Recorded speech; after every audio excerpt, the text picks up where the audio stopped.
In last place on my list is Daft Punk's 2005 album Human After All. As often happens when following up an album considered to be a classic by many people, Human After All failed to meet fan expectations. Don't get me wrong, there are some real high points. Robot Rock is a high energy and driving track that incorporates elements of electronic rock and electro house. It features a repeated vocal sample which says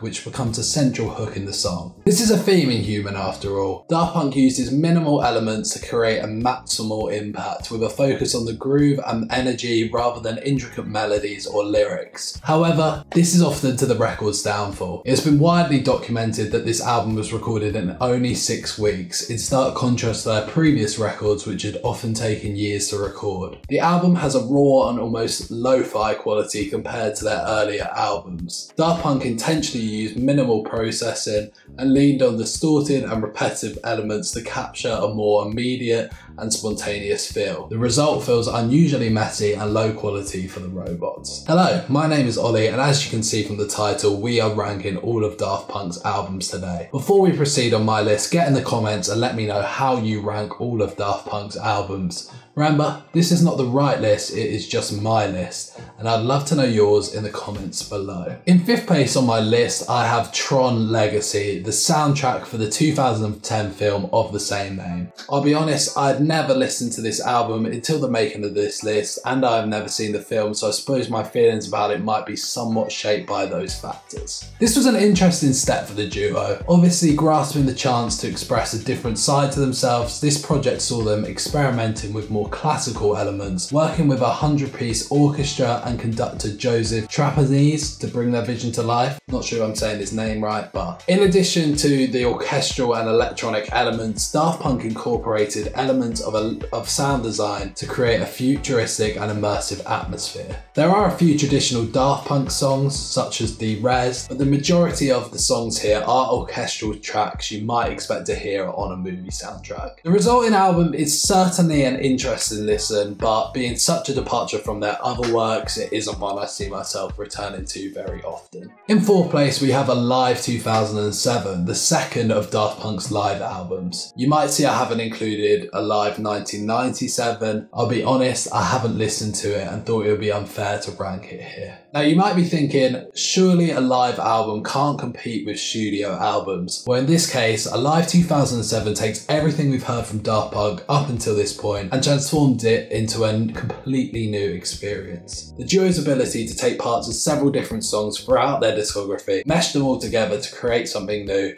and do this live is incredible. The energy of the concert is absolutely fantastic throughout. It really is banger after banger. Honestly, if you're not listening to this side of Daft Punk's work, you're really missing half the experience here. The biggest compliment I can give this record is it really makes me wish I was 10 years older so that I would have been able to experience all this in person. Unfortunately, I could not, and I'll just have to settle for listening to Alive 2007 instead. Before we get into my top 3, make sure you hit the like button and subscribe if you want to see more videos like this one. I'm thinking of doing a crazy video where I rank every one of Daft Punk's songs. If that's something you'd like to see, let me know in the comments below.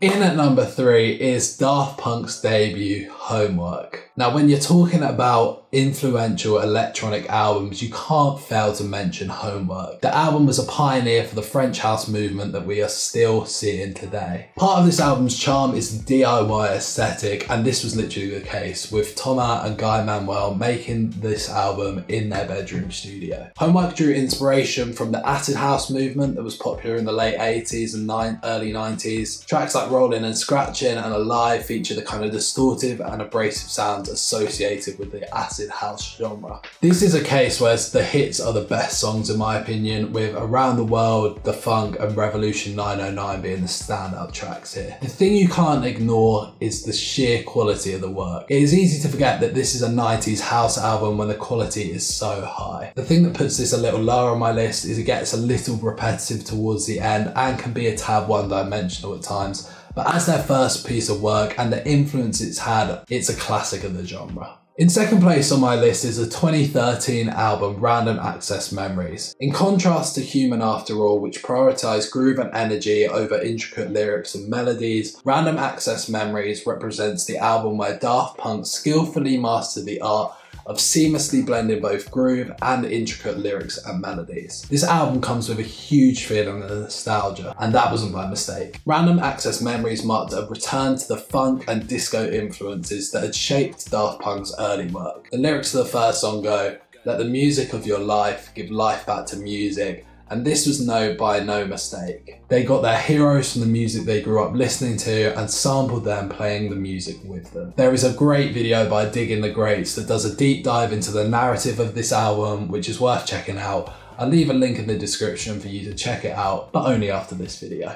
Daft Punk worked with a wide array of musicians, including Nile Rodgers, Pharrell Williams, Paul Williams, and Giorgio Moroder. These collaborations brought a rich and diverse sound to the album. In fact, they have released a series of introspective interview tapes with several of the collaborators on their YouTube channel, and I highly recommend checking them out if you'd like to know more about the recording of this album. I couldn't speak about the collaborators on Random Access Memories without highlighting the track Giorgio by Moroder. It is one of the most surreal experiences I've had listening to a song, and yet still so re-listenable. A crazy fact about this album is that when Giorgio was talking about a period of his life, they recorded it on a different mic from that era.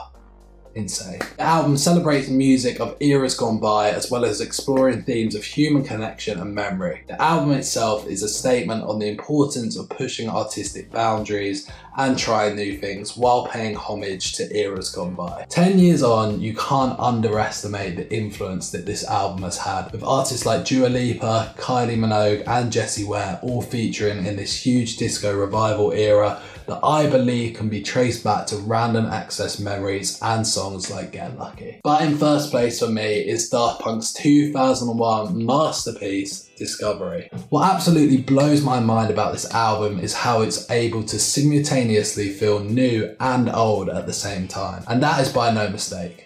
The sampling on this album is so remarkable that you can barely recognise the original songs being sampled. Some of the sample sources on Discovery include tracks by artists like Barry Manilow, Electric Light Orchestra, Edwin Birdsong and more. They sampled not only musical elements but also vocal snippets and instrumentals. Daft Punk didn't just lift samples wholesale, they heavily filtered, manipulated and recontextualised the original source material. This allowed them to create something entirely new while retaining the essence of the original tracks. The resulting album brings some of the most well-composed electronic songs that I've ever heard, with grooves so sweet you'll feel like you've heard them before. Highlights for me include the hit single One More Time, which might be my favourite song of all time. It's a celebration of the feeling that music brings you, and whilst being simple in lyrics, comes with an enormous sense of euphoria unparalleled in any electronic music recording I've ever heard. I couldn't speak about this album without talking about Something About Us. It's an incredible low-key love ballad, and that could sound strange in the context of this album, but the result is one of the most beautiful pieces of music I've ever heard. That key solo, mwah. For an electronic music album, it manages to achieve a warmer and more organic sound. This is because Daft Punk employed live studio musicians for much of the recording of the album. I could speak about this album all day, but instead I implore you to go and listen and enjoy the work of art that is Daft Punk's Discovery.